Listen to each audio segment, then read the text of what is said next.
किसी को तैयार करना। जैसे मान लीजिए अभी आपको सामने दिख रहा है, ये क्या है?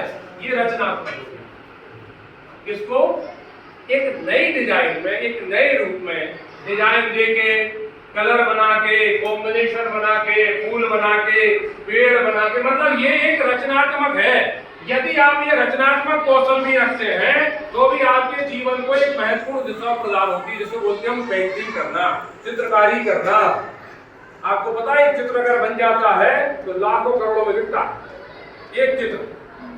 और अपन सोचते चित्रकार कुछ नहीं है, लेकिन वो चित्र ऐसा होना चाहिए कि क्रिटिकल थिंकिंग को आपके लिए एक दिशा दे, मतलब सोचने पे विवश करे, जो कोई ना सोचे वो चित्र बन जाए।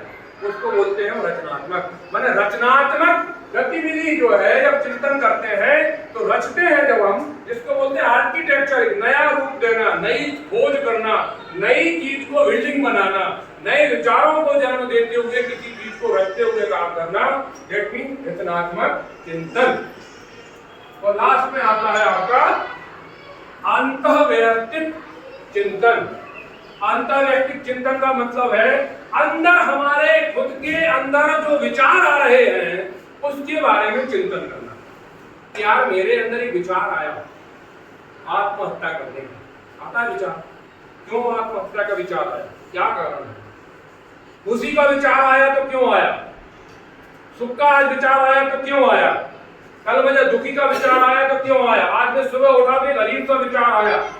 तो ये जो आंतरिक विचारों का जो समावेश हो रहा है, जो विचार उमड़ रहे हैं आपके अंदर, ये अंतर्वैयक्तिक चिंतन की श्रेणी में डालता है कि आखिर इस प्रकार के विचार जो आ रहा है क्यों आ रहे हैं, ये मेरे अंदर ऐसे विचार ही क्यों आते हैं, मेरे अंदर हमेशा नकारात्मक विचार ही क्यों आते हैं, हमेशा मैं यही क्यों सोचता हूँ कि ये क्या कर रहा है, वो क्या कर रहा है, ऐसा हो जाए, जीवन खराब है, परेशानियां हैं, समस्याएं हैं, ये विचार क्यों आ रहे हैं?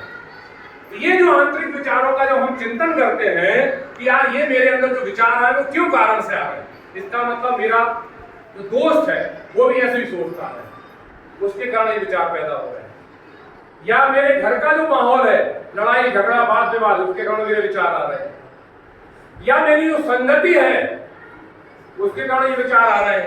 या मैं जो टीवी मोबाइल में जो देख रहा हूँ, हिंसात्मक चीजें देख रहा हूँ, फिल्म देख रहा हूँ फाइटिंग वाली, WWE देख रहा हूँ, लड़ाई झगड़े की फिल्म देख रहा हूँ, इसके कारण जो विचार में आपके तनाव, अग्रेसिव, हिंसात्मक, ये जब आप चिंतन करोगे तो आपको पता चलेगा कि मेरे अंदर इन कारणों से इस प्रकार के विचार उमड़ रहे हैं जो मेरे लिए हानिकारक है। तो इनसे बचने का तरीका क्या है? इनसे अपने आप को दूरी बनाना। अब आप हिंसात्मक फिल्म मत देखिए, आप रामानंद जी के प्रवचन सुनिए, आप ध्यान होगा करिए, आप किसी अच्छे शांत माहौल का गीत सुनिए, किसी के आप उपदेश सुनिए, आपके विचार देखो ठंडे हो जाएंगे।